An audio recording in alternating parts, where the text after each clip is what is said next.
For this chicken, it's really great. We got 1 to 2 pounds of chicken thighs, half a cup of soy sauce. We got 6 to 8 garlic cloves sliced, and also I have a 1/3 of a cup of maple syrup. The sage, we're gonna take our little leaves, just to start you off, and we're gonna slice down on our sage leaves. We took them off the stem. You're gonna tie little chiffonage or little strips of your sage and chop those up just like that. All the sage, all the garlic, you're gonna get peeled garlic, and you're gonna slice down. I like to go lengthwise to get really thin slices of garlic. About 6 to 8 cloves of garlic, depends on how much garlic you like. And there's our garlic there. That's sliced really thin. And that's pretty much all we have to chop. Also, one other thing you have to chop is chicken. So you can get a separate cutting board because this is raw chicken. And I'm just putting a glove on, but you don't have to use gloves. But have a separate cutting board for your chicken thighs. This is boneless, skinless chicken thighs. And what you're gonna do is you're gonna spread it out. If it's skin on, but they have to be boneless. So we're gonna cut down in thirds, once and then twice. So you get like 3 to 4 strips from your for your chicken thighs. Leave the skin on, it's good flavor. All right, we're ready to sear this off. We have a wide skillet.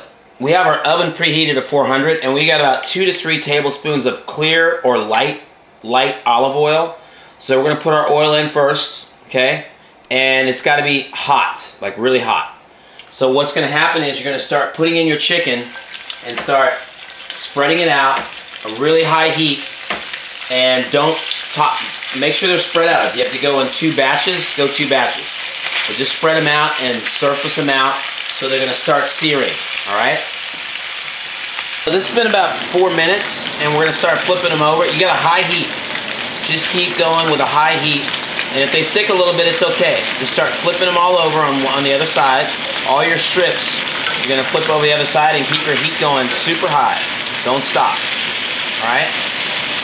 Okay, so that's been a total of 5 minutes. We got some nice light brown on our chicken. Don't worry about the fat. Leave the fat in there. Fat is flavor. So now, I'm on a high heat still. Spread out my sliced garlic. Also my sage. Spread that all out. Yes, we're gonna season this a little bit in a second here. Sliced garlic, sage, all around. Spread that all around. We're gonna put a little bit of pepper in there.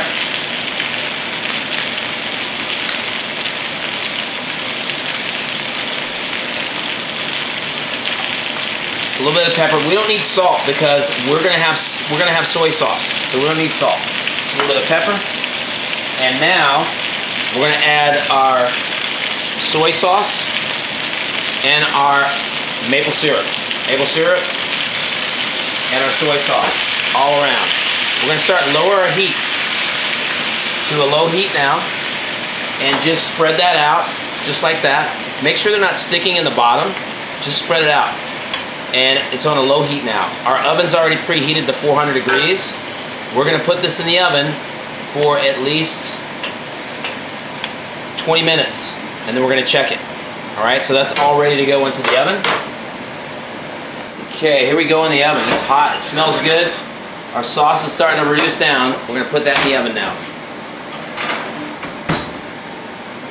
It's 20 minutes. Let's take this out of the oven and see what we got.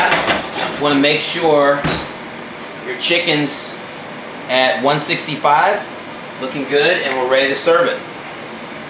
Alright, so we're ready to put this on our platter. We got our juices nice and moist there with some of the fat and the soy and the maple. It can get a little bit thicker than this, but you want to stir it around a couple more times before you plate it up.